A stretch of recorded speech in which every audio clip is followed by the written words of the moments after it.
During the late 1930s, the United States Army Air Force adopted a policy of having at least 2 aircraft for each of the perceived needs. Within this belts and braces approach, one of the medium bombers developed was the North American B-25. To describe this aircraft as a success is to understate the matter. Not only did it fulfill the original requirement, but it also served a myriad of other functions. It is one of the very few aircraft that have been flown simultaneously by the Air Force, the Navy and the Marines, and it was the aircrew of those services who named it the sweetheart of the forces.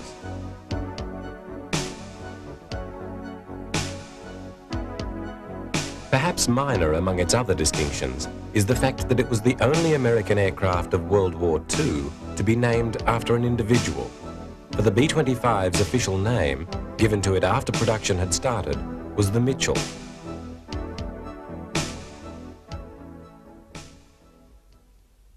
The 25's namesake was General Billy Mitchell, a far-sighted Army Air Corps general who saw service in World War I and predicted that future conflict would hinge upon the outcome of war in the air.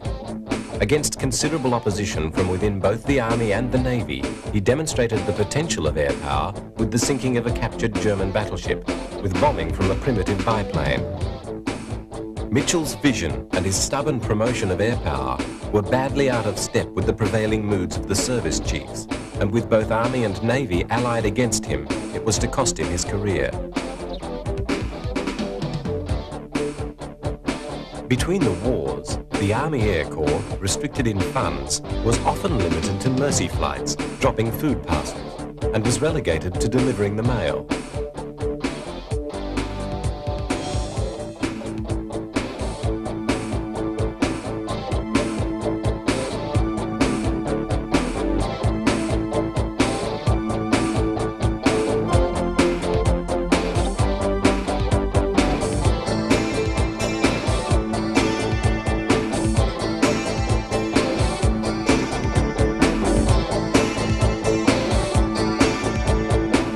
By the mid-30s, air power was being more fully appreciated by other powers as an effective means to an end. Italy had used bombers with devastating effect over Spain, and by 1935, Mussolini's tools were being used against Ethiopia with overwhelming results. Against the primitive resources of Ethiopia, the impact of the Italian planes was crushing, and despite Haile Selassie's pleas to the League of Nations, nothing was done by the other powers. By 1936, the Emperor had been forced into exile, leaving his country to its fate and the League to its demise.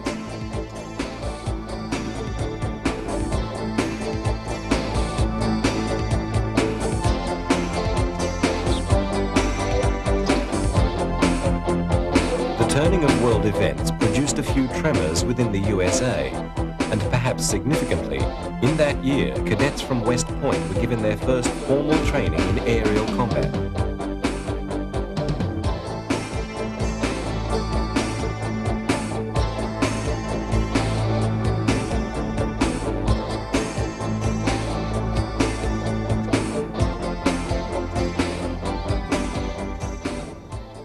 (1936) was also the year in which North American Aviation committed their company to aircraft production with a new factory in Los Angeles.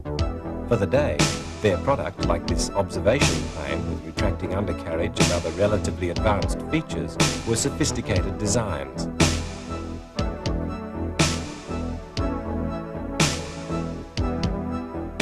Greater success followed in the shape of their series of single-engine basic trainers, which were used in a variety of roles by various countries' armed services. This brilliant and versatile aircraft was to earn a reputation as being not only a well-designed plane, but also a very well-built plane. The quality of the organization of the manufacture was in itself impressive. The company first struck failure with its design for a twin-engined long-range bomber. Originally, 5 XB-21s had been ordered by the Air Force, but only one example was ever produced. For while the 21 featured advanced technology such as automated gun turrets, there were shortcomings in the behavior of the plane itself. However, it did give North American an excellent opportunity to explore the real needs of bomber design, as well as allowing them the chance to demonstrate to the military decision makers that they were active in the field. and beginning to come to terms with the relatively novel form of aerial warfare and the supporting philosophies, such as the concept of the independent defensive bombers by arming them with multiple rapid-fire machine guns.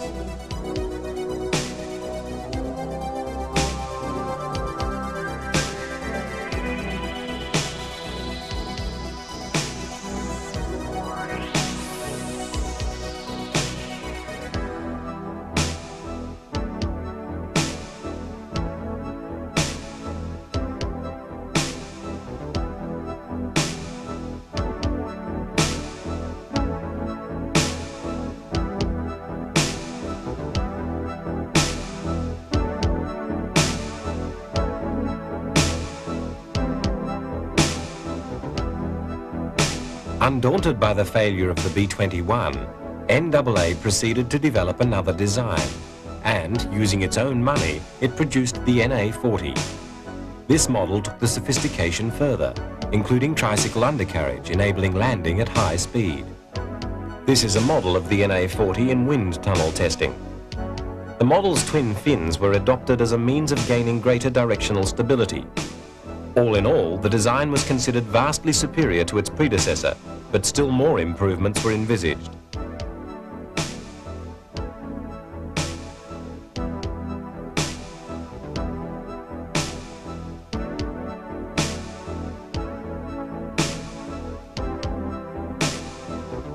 By the end of 1939, world events had taken further steps towards disaster, as Europe was swallowed by a new war, distinguished by the German demonstration of the overriding importance of air power.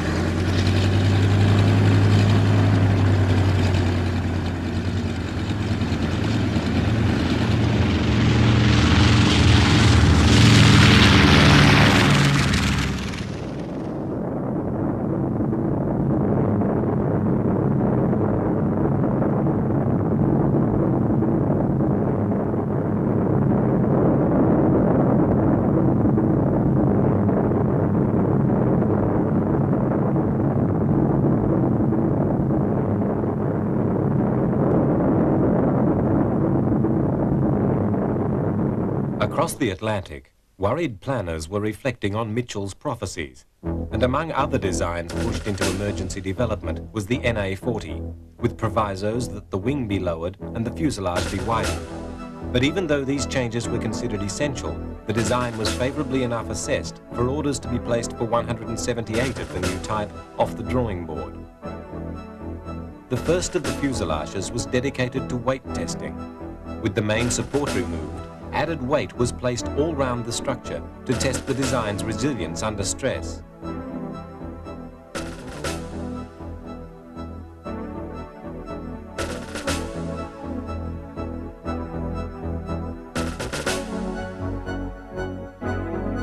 Thousands of pounds of lead ingots were fixed around, hung from, and placed within the aluminium frame, in attempting to identify any weakness that may endanger the aircraft under combat stress. The widened body would carry heavier loads than were originally intended, and these pressures may be too much for the design.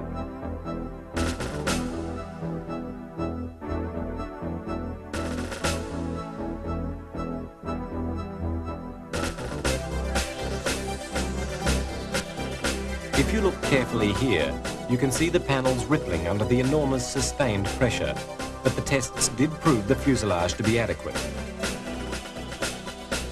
Elsewhere, accurate 1/12th scale models of the new design were catapulted into water to explore the shape's behavior on a ditching.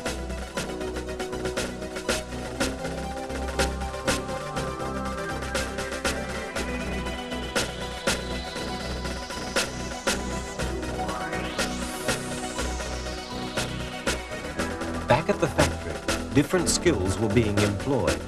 Here, pattern makers prepare a mold for the top of the engine nacelle. You can see the scoop which will force air into the carburetor of the powerful radial engines which will propel the new North American design, now known as the B-25. Molten metal is poured as production of parts for the bomber commences in earnest.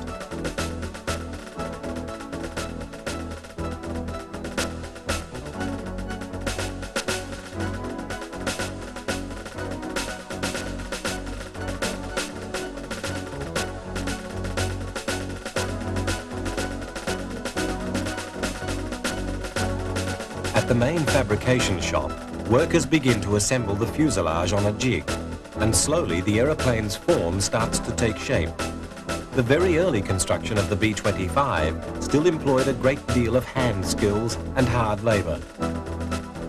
At this stage of production, the planes were the product of tradesmen's individual skills, most fabrication tasks being approached manually.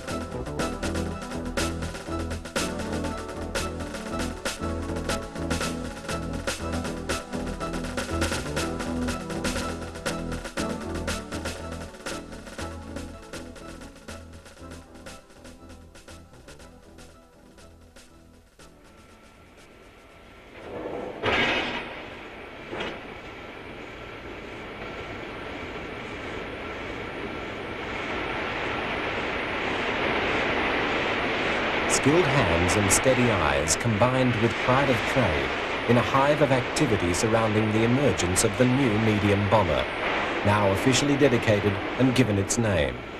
North American's B-25 was to be known as the Mitchell.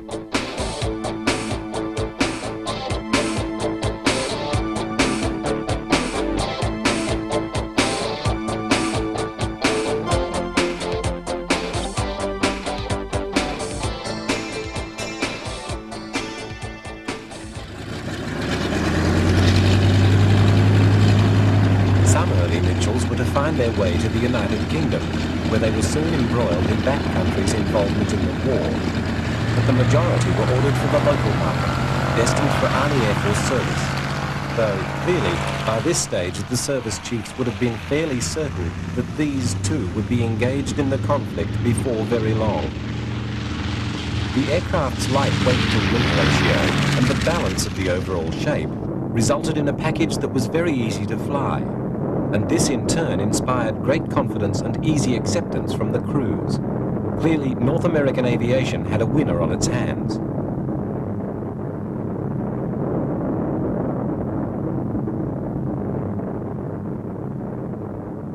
Early analysis from the British forces in Europe suggested that the Mitchells were far too lightly armed, and, probably drawing on the B-21 developments, the manufacturers installed new turrets, including one in the lower fuselage which operated via a periscope.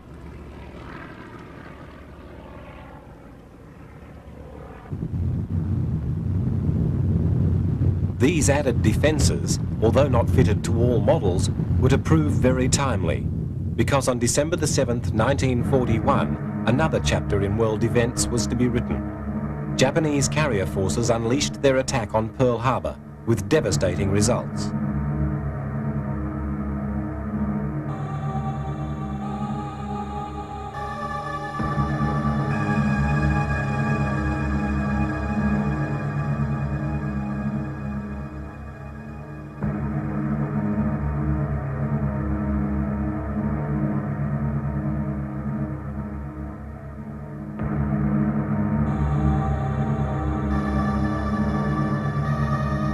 With the US now in the war, less than 6 months was to pass before it had its own carrier-borne bomber force trained and poised to attack the Japanese capital.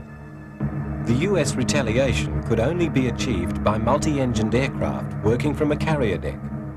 Although several designs were contemplated for the raid, only the versatile Mitchell offered the ability to take off from such a confined area and travel the distance required. A hand-picked team of volunteers had been trained to the point of perfection in short takeoff from land bases, and the forgiving nature of the B-25 was pushed to the limit. But by the time the planes and crews embarked on the carrier Hornet, there was confidence that the job could be successfully carried out.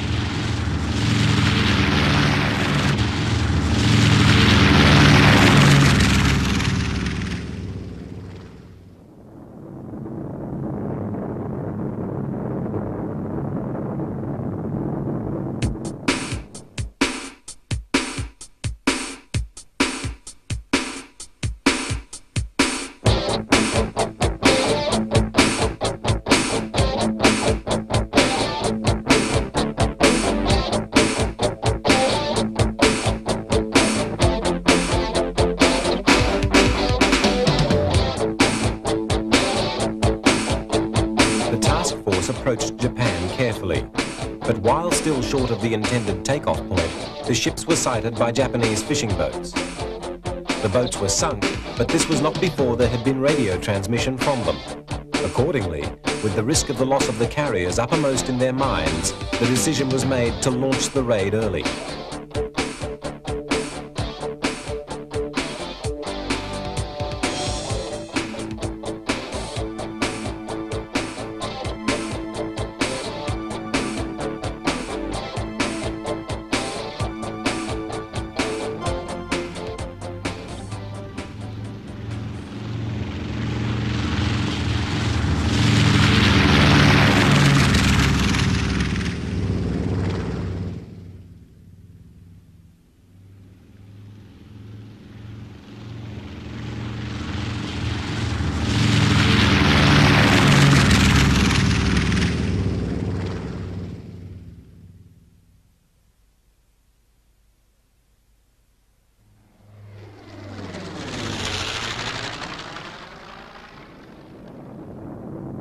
The attack on Tokyo cost several American lives, and all of the planes used were lost, ditching in the sea or crash landing.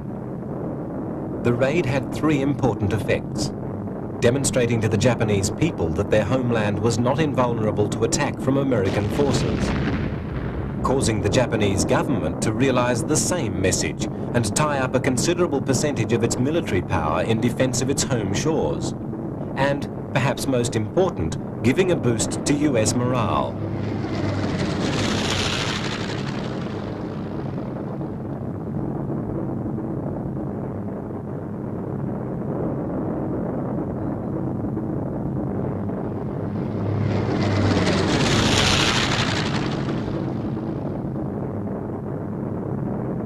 The raid displayed the enormous courage of the crews which participated, and Doolittle, the leader of the raid in every sense of the word, was, fittingly, given the Congressional Medal of Honor.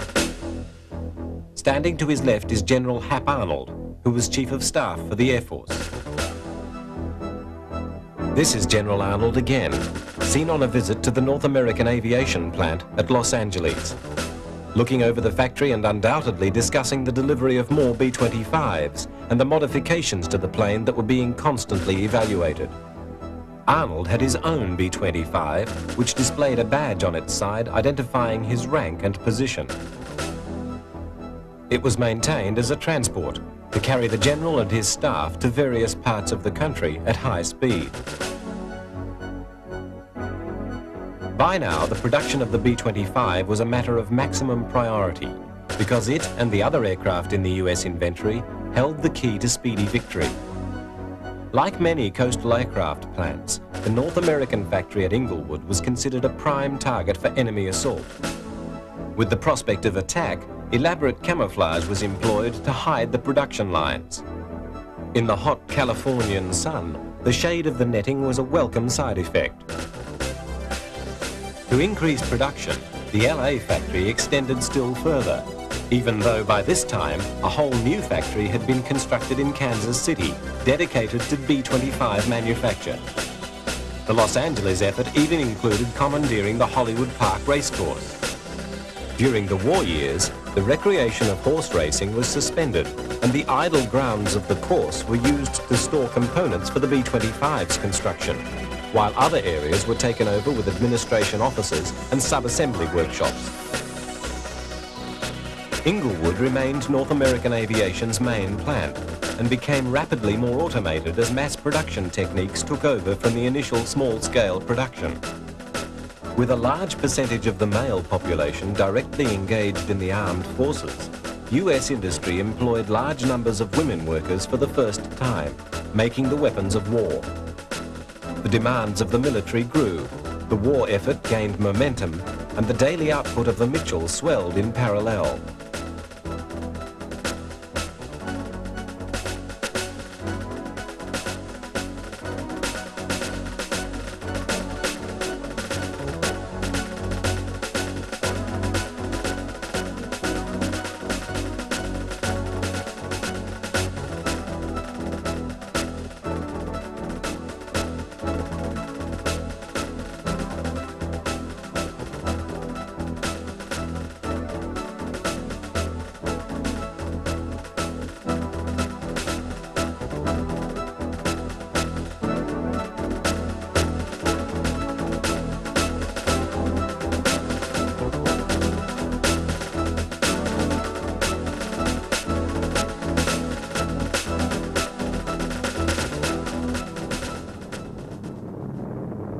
Once completed, the planes were immediately swept into the conflict, dispatched to bases around the world, and in combat, and sometimes destroyed, within weeks of production.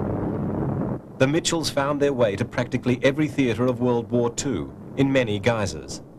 An early taste of fire came in North Africa, where they were used by combined Allied forces against Germany's Afrika Korps. Mitchells of the Army Air Force flew alongside B-24 Liberators and B-17 Fortresses in a persistent bombardment of Axis positions that helped greatly in forcing the eventual evacuation of German forces. Here, the Mitchells were employed in much the way they had been designed, as a conventional medium-range bomber. In this role, it had to run the gauntlet of anti-aircraft fire without deviation, with the bomb aimers focused on their targets.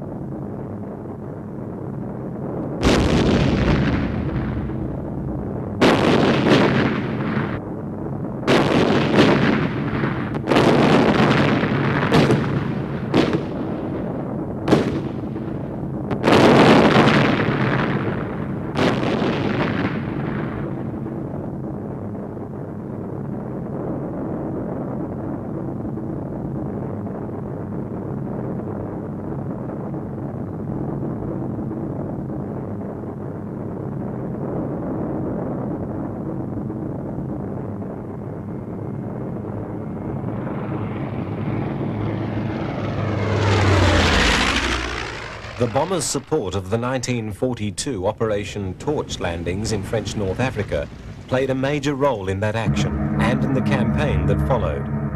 But there was a price to be paid by the airmen.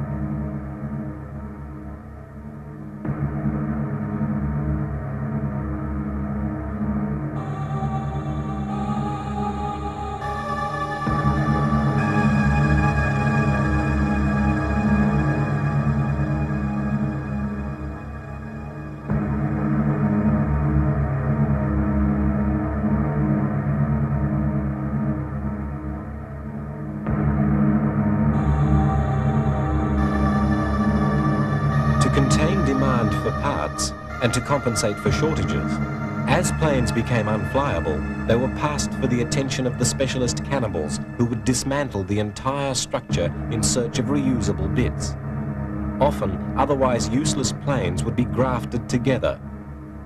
The resulting aircraft were a testament to the creative ingenuity of the engineers on the bases.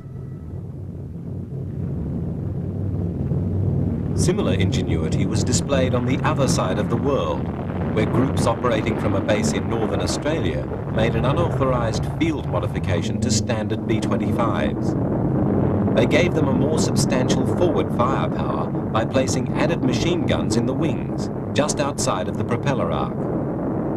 These men, with their frontline experience, had perceived another role for the Mitchell, ignoring its supposed specialization as a conventional bomber and using it as a low-level ground attack weapon.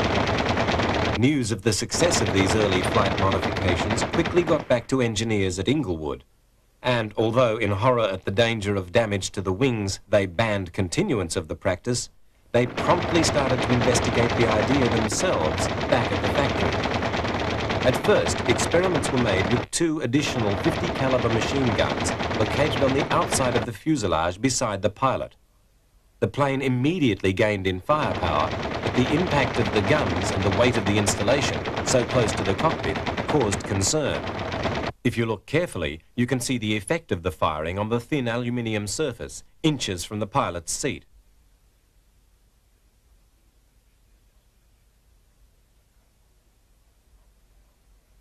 To compensate, heavy-duty plates were added to the design.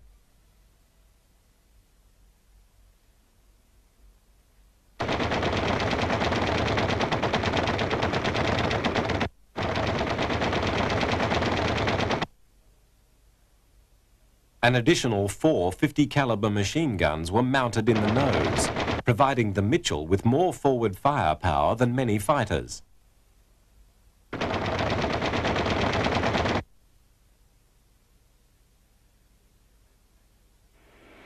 The success of the manufacturer's experiments and the need for a versatile gun platform resulted in an extremely different plane from that conceived by the designers in the original concept. Soon the Inglewood plant was turning out the solid nose variant, with its stubby profile, with little to advertise the special devastation they contain. Later solid nose Mitchells were given even greater firepower, as the success of the plane in its new configuration became evident and suggested further experiments.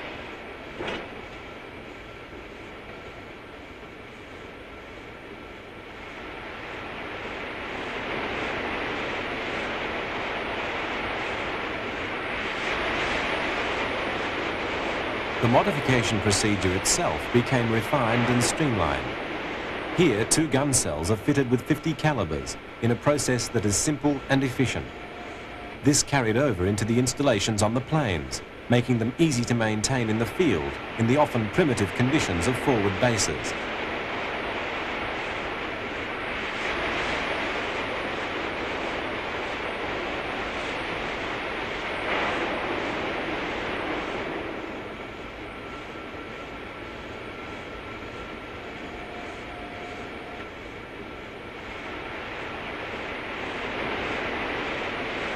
You can see how easily these weapons can be attended to, and how effective they are.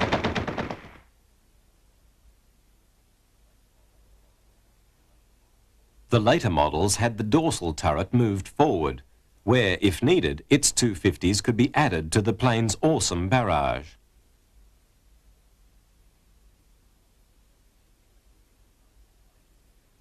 Shifting the dorsal turret left the rear of the plane even more undefended and could only be carried out in conjunction with equipping the B-25 with a proper tail gun position for the first time. Here, twin 50s are installed, giving the Mitchell the same rear protection as the Boeing Flying Fortress.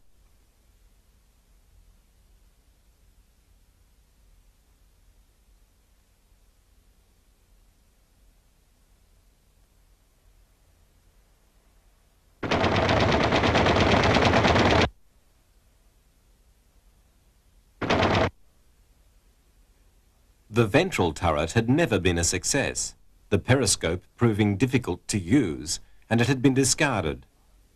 Side protection was afforded by single 50s.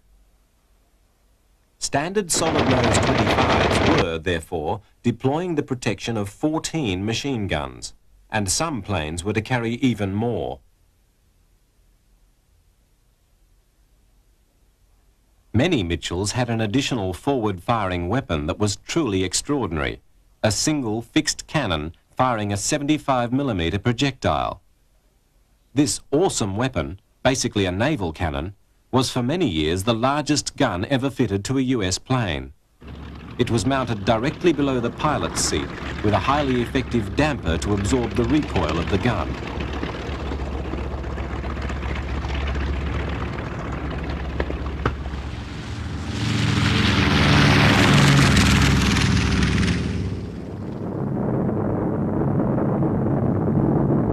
You can see here the size of the shell of the cannon and imagine its effect. The radio operator was given the task of reloading the cannon, one at a time, with the 14 rounds that were carried. Some aircrew claimed that the impact of each firing of the gun was such that it actually had the effect of stopping the plane for a brief second of its flight. This theoretical impossibility must surely have been the physical sensation for the crew, and there's no doubting the stopping power of the shells on any target they struck. The jolt of the firing on the plane is clearly visible.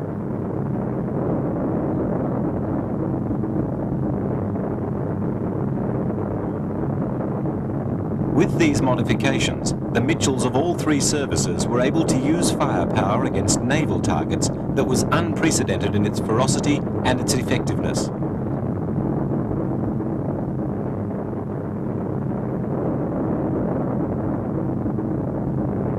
Tracers from the machine guns were used to adjust position to aim the plane before firing the cannon.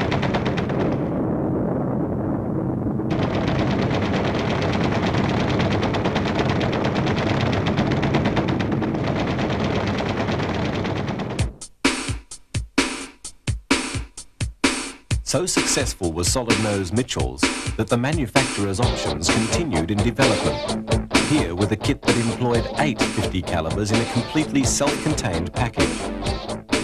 In a unique way, individual commanders found themselves with manufacturer-provided options on how exactly they wanted their plane's armaments tailored.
The South Pacific was one theatre where the added forward firepower was very much employed. This was an ideal environment for the B-25.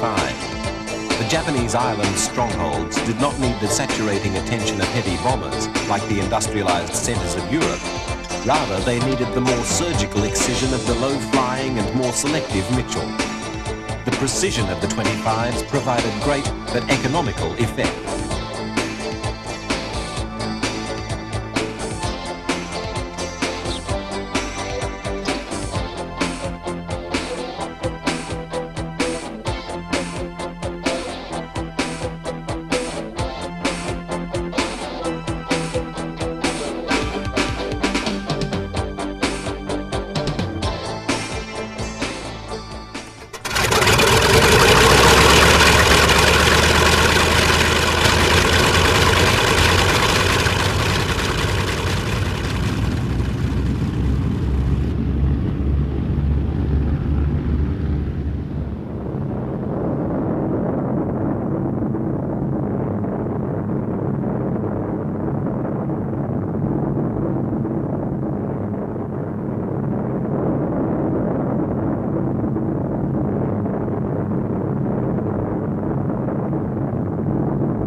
Mitchell crews, flying all versions, worked the Pacific Islands, either on planned strikes or simply patrolling looking for targets of opportunity. In either situation, North America's superb medium bomber employed its weight in similar manner and telling effect, sweeping in on its targets at treetop height and accurately blasting them.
in a search and destroy role against shipping was an enormous success.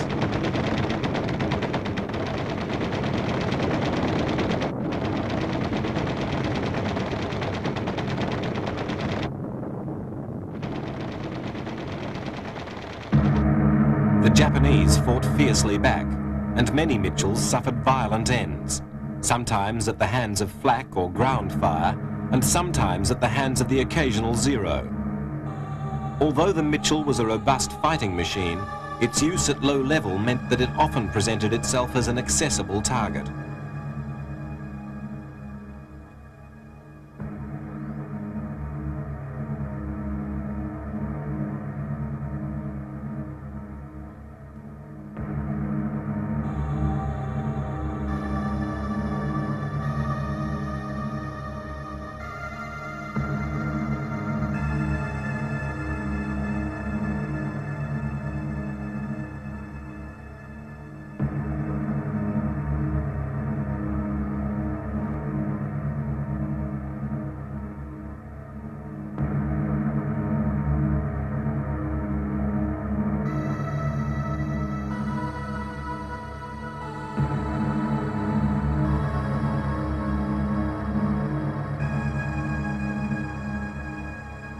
Information coming back to North American on the losses among the Mitchells caused the company to make the Mark even more resilient.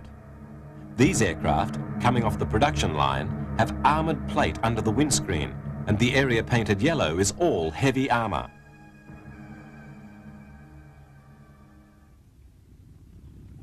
Production at Inglewood continued, as it did at the Kansas City plant, not only for all three of the US forces, but also for the Allied Air Forces, including the RAF and the Red Air Force.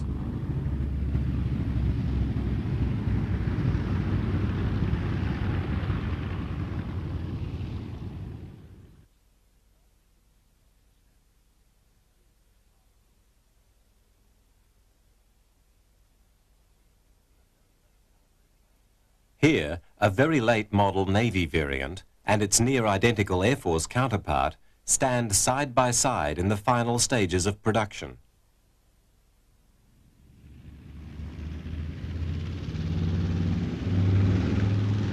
Some naval Mitchells were equipped to handle a single torpedo, which was mounted below the bomb bay, so that the doors could not be fully closed with it in position.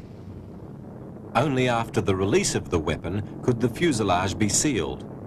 Though effective, this must have been a very drafty way to go to war.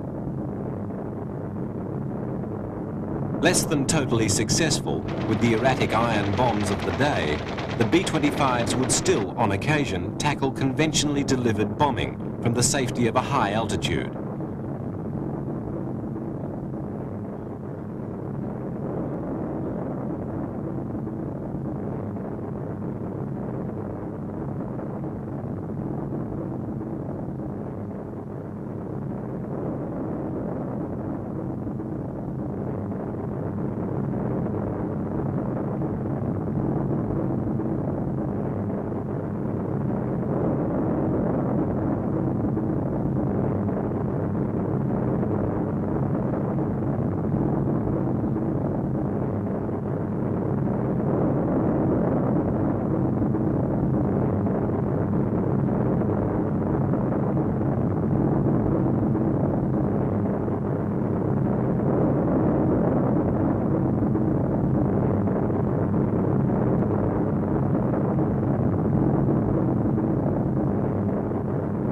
Mirroring the importance of the destruction of Japanese shipping was the successful provision of Allied merchant naval activity, vital in the flow of supplies to the battlefields.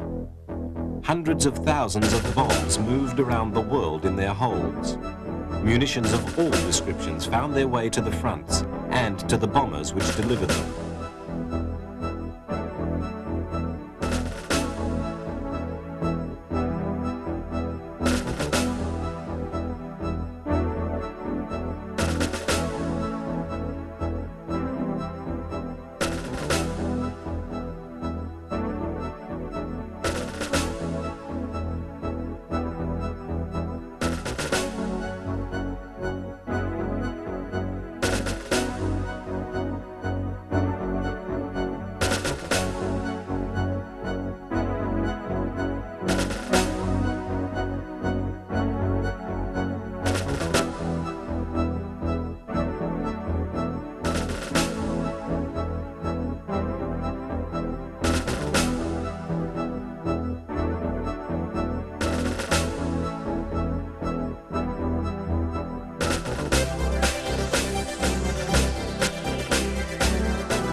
Here, specialist ordnance is loaded into a squadron of B-25s prior to takeoff for attacks against the Japanese base at Rabaul.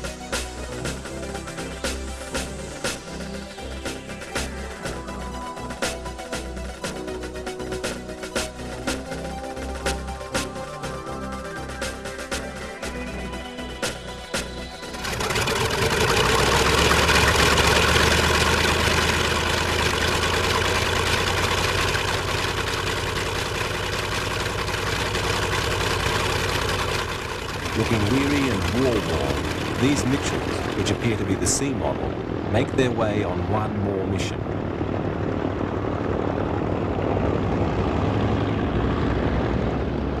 The distinctive paintwork of many US squadrons was more to promote group morale rather than intimidate the enemy. But with the level of attack employed by the Mitchells, it's certain that some of the livery would have been clearly visible to the Japanese troops.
The Mitchell was not as big and fast as its counterpart, the B-26, but there was no argument that it was more liked by its crews.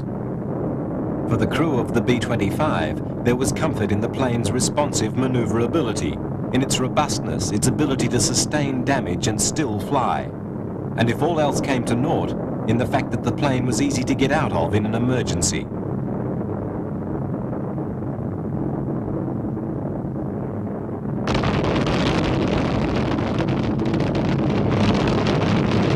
This attack is to be carried out with parachute bombs, which, with their slowed descent, give the low-flying Mitchell time to escape their impact.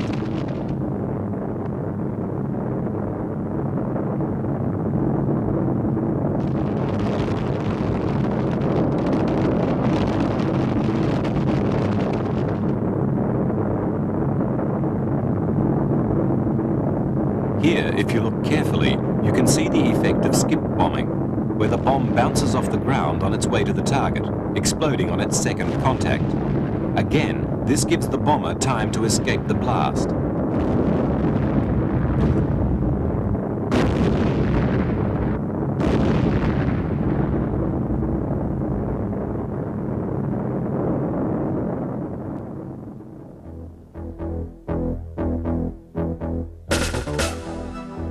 Advancing US troops would see the results of these raids in the form of wrecked Japanese aircraft, bizarre and stark monuments to the effectiveness of the B-25s and other Allied attack planes. The Mitchell, even though it had been evolving steadily from the original role, was still very much the same plane as originally submitted to the Defense Department back before the US involvement in the war. In 1944, the North American plant at Inglewood made its last B-25, although the plant in Kansas City was to continue in production to the end of the war.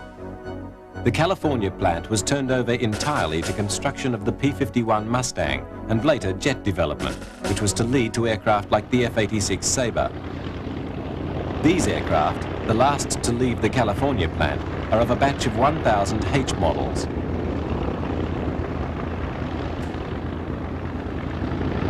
As they make their way down the runway, the last plane to leave is the last one manufactured at the factory. Named Old Bones, it was covered with signatures and messages from the plane's builders, the workers at the factory, and looked slightly bizarre with its graffiti covering. It was deployed to action through India and saw service with exactly the same appearance, the crew never wanting to cover the handiwork of those who built the plane that would hopefully see them home again.